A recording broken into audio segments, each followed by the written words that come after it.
അങ്ങനെ ഹോട്ടൽ റൂമിലിരുന്നിട്ട് ആകെ ഒരു മനസ്സിലൊരു ബുദ്ധിമുട്ട് അലീനെ കൊണ്ടാക്കിയതിൻ്റെ വിഷമവും കാര്യങ്ങളുമായിട്ട് ഇങ്ങനെ ഇരുന്നപ്പം അവളെ ഒന്ന് വിളിച്ചിട്ട് അവളുടെ എന്തൊക്കെയാണ് വിശേഷങ്ങളെന്ന് അറിയാൻ വേണ്ടിയിട്ടുള്ളൊരു ത്വരയ്ക്ക് നമ്മുടെ ബാലേന്ദ്രൻ അലീനയെ വിളിക്കുകയാണ്. അപ്പം അലീന വന്ന് ഫോൺ എടുക്കുന്നു.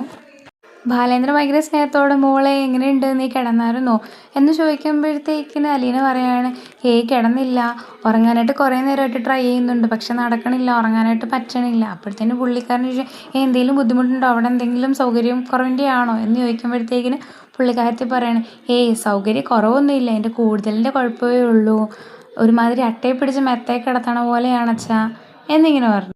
അപ്പോഴത്തേക്കിന് നമ്മുടെ ബാലചന്ദ്രൻ അലീനയെ ആശ്വസിപ്പിക്കുകയാണ്. ആദ്യ ദിവസമല്ലേ മോളെ, ആ ഒരു സാഹചര്യവും ചുറ്റുപാടുമായിട്ടൊക്കെ ഒന്ന് ഇണങ്ങി വരാനായിട്ട് കുറച്ച് സമയമെടുക്കും.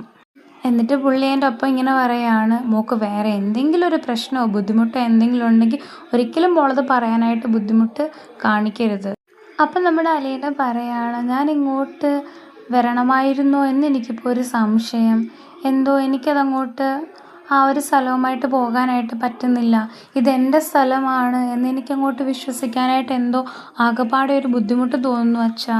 അപ്പോൾ വീണ്ടും നമ്മുടെ ബാലേന്ദ്രൻ ആശ്വസിപ്പിച്ചുകൊണ്ട് പറയാണ്, പതിയെ പതിയെ നീ അവിടുത്തെ ആൾക്കാരും അതുപോലെ തന്നെ ആ സ്ഥലവുമായിട്ടൊക്കെ ഇണങ്ങി വരുമ്പോഴത്തേക്കും നിനക്കെല്ലാം ശരിയായിട്ട് തോന്നും, അപ്പോൾ ഈ പ്രശ്നങ്ങളൊക്കെ മാറിക്കോളും, ഇപ്പം നീ വിഷമിക്കേണ്ട, കുഴപ്പമൊന്നുമില്ല എന്നും പറഞ്ഞിട്ട് ബാലേന്ദ്രൻ അലീനെ ആശ്വസിപ്പിക്കുകയാണ്. അപ്പം നമ്മുടെ അലീന ചോദിക്കുകയാണ്, എന്നെ ഇവിടെ അച്ഛൻ കൊണ്ടെത്തിച്ചതിൽ അച്ഛനൊരു തെറ്റായിട്ടൊന്നും തോന്നുന്നില്ലല്ലോ അല്ലേ എന്നിങ്ങനെ ചോദിക്കുകയാണ്. അപ്പോഴത്തേന് പുള്ളി ഇങ്ങനെ കൺഫ്യൂസ്ഡ് ആയിട്ട്, എന്നാ നീ അങ്ങനെ ചോദിച്ചേ? അപ്പം പുള്ളി ഇങ്ങനെ പറയുകയാണ്, അതെന്നെ അങ്ങനെ തോന്നിയത്, ഇനി അങ്ങനെ നിനക്ക് തോന്നുന്ന രീതിയിൽ ആരെങ്കിലും നിന്നോട് സംസാരിക്കുകയോ നിന്നോട് പെരുമാറുകയോ ചെയ്യുകയാണെങ്കിൽ നീ ഒരിക്കലും മടിച്ച് നിൽക്കരുത്, നീ അപ്പം തന്നെ എന്നെ വിളിച്ച് കാര്യം പറയണം, എന്നെ ആ കാര്യങ്ങൾ അറിയിക്കണം എന്ന് പുള്ളി പറയുകയാണ്. അപ്പം പുള്ളിക്കാരത്തി ഓക്കെ ഞാൻ പറയാം എന്ന് പറഞ്ഞിട്ട് പെട്ടെന്ന് ഇങ്ങനെ ബാലേന്ദ്രനോട് ചോദിക്കുകയാണ്, അച്ഛൻ വീട്ടിലെത്തിയോ, ഫുഡൊക്കെ കഴിച്ചോ, എന്തായി?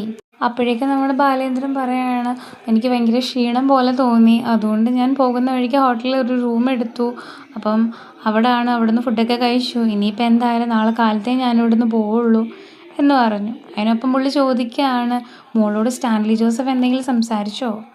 അപ്പം നമ്മുടെ അലീന പറയാണ്, എനിക്ക് തോന്നുന്നത് പുള്ളി ഇപ്പോഴും റിട്ടയേർഡ് ആയിട്ടില്ലെന്നാണ് തോന്നണത്, പുള്ളി ആകെ ആ ഒരു പട്ടാളച്ചിട്ടയിലാണ് പോകുന്നത്, ആ ഒരു മിലിറ്ററി ക്യാമ്പാണ് ഈ വീടെന്നാണ് പുള്ളി വിചാരിച്ചേക്കുന്നത് എന്നൊക്കെ ഇങ്ങനെ പറയുകയാണ്. മൊത്തത്തിലൊരു മിലിറ്ററി ചിട്ടയിലാണ് എല്ലാ കാര്യങ്ങളും ഇവിടെ ഇങ്ങനെ പോകണത് എന്നിങ്ങനെ അലീന പറയുകയാണ്.